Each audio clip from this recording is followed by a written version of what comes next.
너희도 가려느냐. 세 번째, 하나님의 거룩하신 자. 요한복음 6장 69절. 우리가 주는 하나님의 거룩한 신 자신 줄 믿고 알았사옵나이다.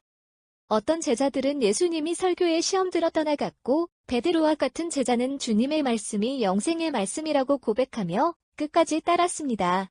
같은 주님의 말씀에 대해 무엇이 그들을 그렇게 서로 다르게 반응하게 했을까요? 베드로의 고백에서 베드로가 왜 다른 떠나간 제자들과 다르게 예수님의 말씀을 생명의 말씀으로 받아들일 수 있었는지에 대한 해답을 얻을 수 있습니다. 베드로는 우리가 주는 하나님의 거룩하신 자신 줄 믿고 알았사옵나이다. 요한복음 6장 69절고 고백했습니다. 베드로는 예수님께서 살아계신 하나님의 아들 즉 그리스도이심을 마태복음 16장 16절 믿고 알았습니다. 예수님께서 하나님의 아들이시고 그리스도이심이 확실하기에 예수님의 말씀이 좀 어렵고 이해가 안 되는 것은 아무 문제가 되지 않았습니다. 예수님의 어떠한 분이신가를 알고 믿는다면 그 말씀 이해가 안 될 때 주님의 말씀에 문제가 있다고 생각지 않고 말씀을 이해 못하는 자신의 무지함을 한탄하게 됩니다. 예수님은 그리스도이시며 그의 말씀은 진리이기 때문입니다. 반대로 예수님의 말씀을 문제 삼고 떠나간 많은 제자들의 예수님에 대한 생각도 짐작할 수 있습니다.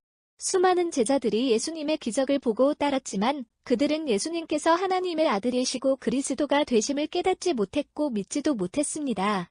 거기에 핵심적인 문제가 있습니다. 그들이 예수님께서 하나님의 거룩하신 자임을 알고 믿었다면 결코 예수님의 말씀을 함부로 불평하고 떠나지는 않았을 것입니다. 여기서 중요한 한 가지 사실은 믿음은 개별적이라기보다 통합적인 성격이 있다는 것입니다. 우리가 어떤 사람을 신뢰하면 그의 행동이나 말에서 이해되지 않는 부분이 있어도 다 이해하고 끝까지 신뢰하게 됩니다. 그런데 우리가 어떤 사람을 신뢰하지 못하면 그의 행동이나 말에서 좋게 보이는 부분이 있어도 이해하지 못하고 끝까지 신뢰하지 않게 됩니다. 예수님에 대해서도 마찬가지입니다. 예수님을 믿는 사람들은 성경의 기적들을 의심 없이 믿습니다. 우리가 이성적으로 도무지 이해되지 않는 성경의 기적까지도 자연스럽게 믿는 것은 우리는 주 예수님을 믿기 때문입니다. 예수님을 확실하게 믿기 때문에 나머지 이해되지 않는 기적이나 말씀들조차 다 믿어집니다. 반대로 불신자들은 하나님과 주 예수님을 안 믿기 때문에 온 천지가 하나님을 증거하고 있고 성경이 증거해도 믿어지지 않습니다.